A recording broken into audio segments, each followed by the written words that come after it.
No, this is not supposed to be like this. I can't stand it.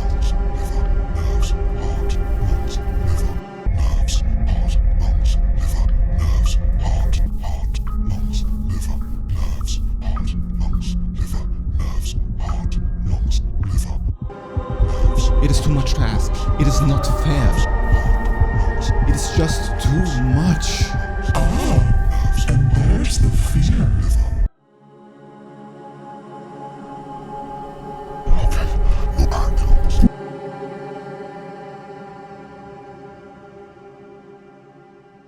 Since I was a kid, I dealt with this deep existential dread. This feeling of fear for the nature of reality itself. And the way to solve that was to always keep looking for truth. And to find the truth, I needed to look directly into the abyss. But the depth of the horror that I saw in this abyss, I felt like I could not comprehend. But I needed to keep looking directly and start believing what I saw. And once I did that, my existential suffering actually stopped. The fear stopped. But what was it that I really saw in the abyss? How can it be that we are living in a world that possesses the capacity for so much beauty, but so much terror at the same time? It's like if God exists, he must be evil too. And this is what I never could comprehend. This video is about the fear of fear and how to overcome it. I think it was sometimes around puberty where the existential fear really started to stick with me. I was at a point in my life where I started to understand clearly that death is real and that somehow nobody actually seems to take it that seriously. And it seemed like nobody knew what was going on. I felt like everybody was lying, deluding themselves into thinking the world isn't really as bad as how it actually is. And a few years before, I had still the belief in some god or religion to hold on to. But I think how it's very common in puberty, there was an end to this childish naivety, and I started to ask too many questions. During this time also depression hit me, and this depression felt like an actual physical weight on my chest, and it caused like a filter of negativity and terror towards existence, like a lens that really changed how I saw the world, and I couldn't understand how not everybody sees it how I see it, because it seemed objectively real that the universe is horrible. And the way I expressed this existential angst was by listening to horrorcore music. These were just really creepy songs that would actually be quite comforting in my discomfort. And I find this interesting. Like, what was that about? Why did I listen to horrorcore music when it was precisely the horror of life that I was being so scared of? And I think here you can see that it's not uncommon for people to make proxy friends with their fears. Like, people love to wear skull tattoos on their body and to exemplify things about death. And we like the aesthetic of goth and metalness. We watch horror movies and experience almost a morbid curiosity towards the evil aspects of humanity. Everything around true crime stories and just evil things humans have committed. We can't help ourselves but to be fascinated by them to some extent. And I think this tells something very true about us. One reason why I think we engage with this is actually quite simple. I think we are trying to accept the dark parts of us that we struggle with. I didn't know it at that time, but there's a certain comfort in purposely moving towards that which terrifies us, especially in safe environments like some horror movie or a creepy video game, or just like dark music. It provides a sense of real comfort that you almost like relate with. For children, it actually seems quite natural to be drawn towards creepy things too. Like if you think about FNAF or Poppy's Playtime or whatever new horror game is going to come, like kids seem very drawn to it. Even like something that has become quite of a meme like Skibbity Toilet. If you look at it objectively, it has a very creepy, dark aesthetic to it. And it's fascinating. Fear is hypnotizing. I remember the first time I had like this very deep sense of fear from a video game, and it was Amnesia: The Dark Descent. It really marked me as a kid because of how intense the fear was when I actually played the game. Like no other game could make me feel so alive in a way, while feeling kind of awful. And I always had a cop-out that I could think, oh god, I'm lucky that I would never be in a world that's horrible. But then when I went to sleep as at this time, I noticed that I could actually make all of the horror come true in my dreams, because there were actually no boundaries in my dreams. And then I realized that, yeah, dreams can make your worst thoughts come true. I might have a dream about like the horror game that I'm so afraid of. And then this also transcends to, wait a minute, reality can be horrible. I really was plagued with nightmares as a kid. Like I had a legit problem. And this was way before I had any access to creepy video games or movies. Like, I mean, I was like just really young, like barely able to speak. And I couldn't count how many nightmares I used to have. The older I got, actually the worse it got. For like, when I was like 10 or 11, it still was there. And I think when I was like around 7, 8, it got so bad that my parents actually considered like putting me to a psychologist. Each nighttime, when my dad brought me to bed, I asked him to perform a ritual we called Superschutz. Superschutz means super protection in German. So when I was in bed, I asked my father to make the Superschutz. And then he was swinging his arms around and shaking my bed, saying the word Superschutz repeated over and over again. And in my kid's mind, it was like a magical force field that would protect myself from all of my nightmares. He had to do this every night.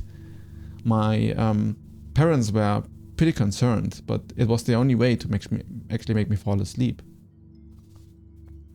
The capacity to wake up at night, terrified because of what I dreamt before, and waking up everybody in the house was quite strong. The capacity to imagine horrible realities was already inside of me at the age of 6. So I find it very interesting that even as a kid, in a very weird way, we can doubt if reality is truly good, if it is truly a positive thing to be alive.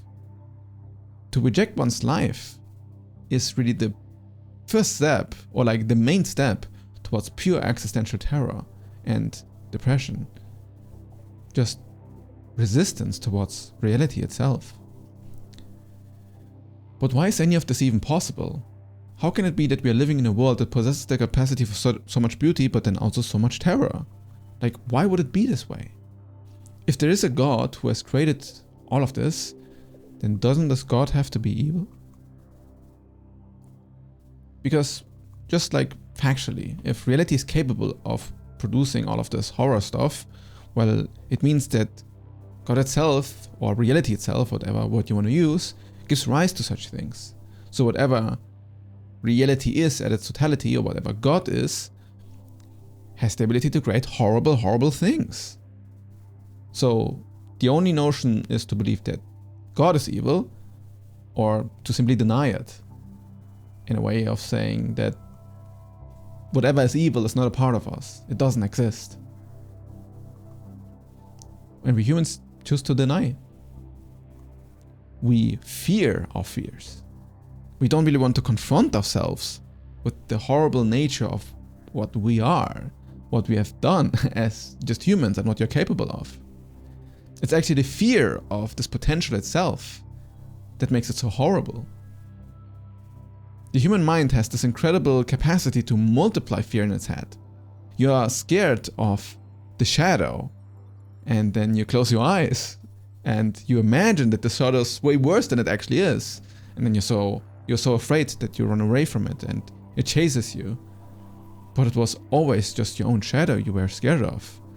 All the horror you see in life is nothing but the shadow of yourself, the shadow of humanity, or also the shadow of reality. If you really look honestly, well, each human, we all carry a little devil inside of us.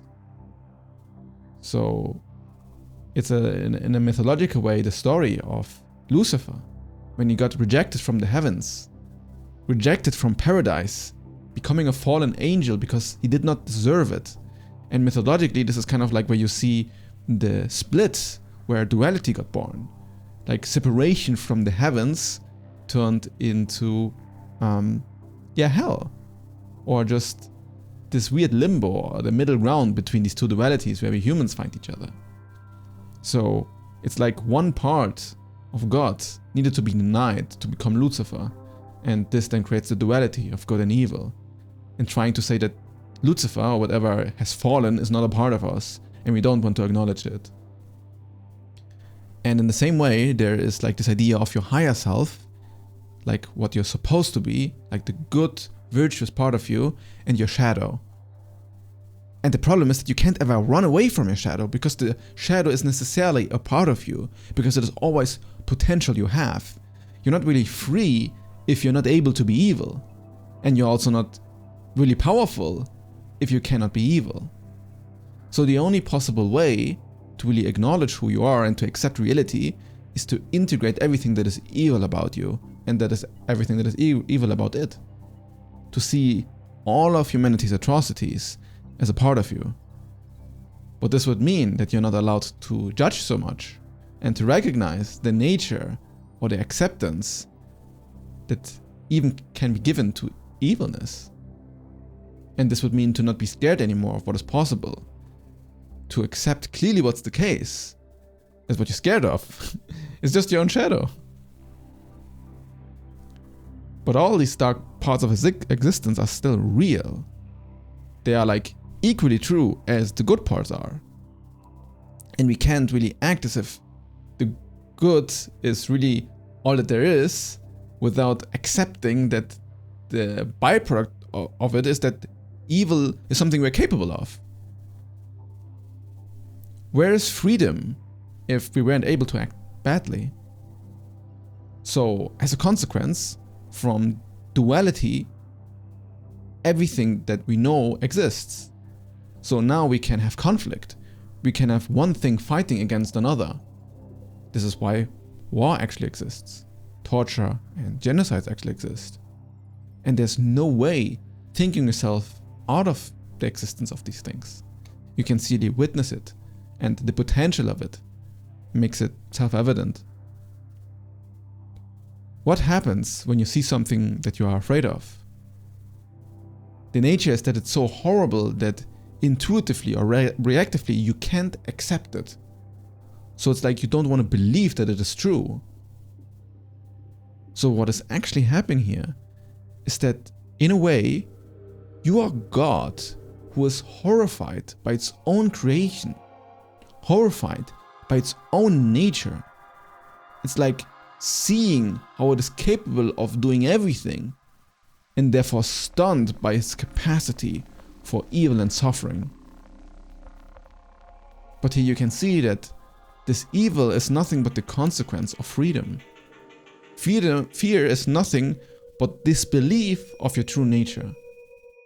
When you don't want to accept who you really are, you fear it. But you have the capacity to do anything. And if you fear this capacity, well, then you will always judge aspects of yourself. And you will always limit the way you can authentically express yourself. But reality has the capacity to create anything. This is why evil exists. And this is what reality is. And it's not even that we have to be always so cosmical about it, right? So you're afraid of much simpler things than cosmical horror. You're afraid about what you look like when you look into the mirror, what you sound like with your voice, all your insecurities, the things that you have done and don't want to tell anyone because you feel bad about it, the things you are afraid of might happen to you, or just the entire doom of civilization at large. There's like an infinite things that we are afraid of, and just by imagining it, by seeing that it is a thing we are capable of, we like almost make this fear into a reality when actually nothing bad has even happened. So it's the potential itself that causes the fear, the disbelief that we are capable of such a thing. And we hope that this might not happen, or that we are not it. So we flock to other belief systems and religions to keep us accountable, to run away from our true nature. So as a kid, I really hoped so much that I won't ever get another nightmare. And I swear I doubted so much going to bed. I remember clawing at the legs of my dad, begging him to be able to stay just a little, stay awake a little while longer.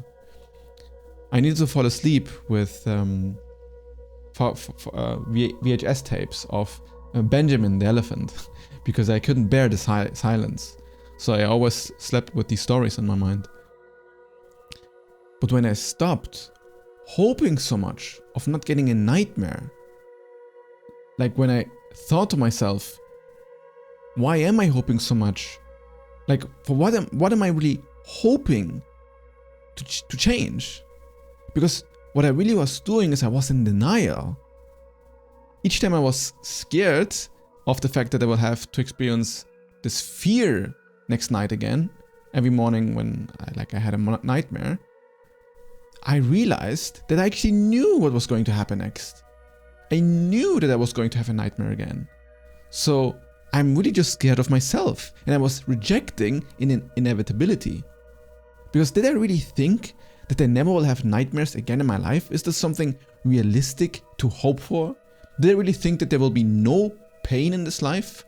Or that wars can't happen and it's an impossibility for them to happen?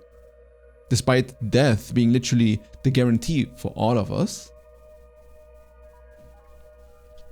The most scary thing of it all is really the idea that this is just how it is and there's nothing you can do. How could I really think that there's something to hold on to, if not by just disbelief, by denying objective reality? So once I started to stop being afraid of what might happen and see clearly that it will happen as an acknowledgement of what reality is like, independent of what I experience, just of what things can happen, I knew it with certainty. I knew that nightmares are going to be a part of my life. And there was no room anymore to fear the fear.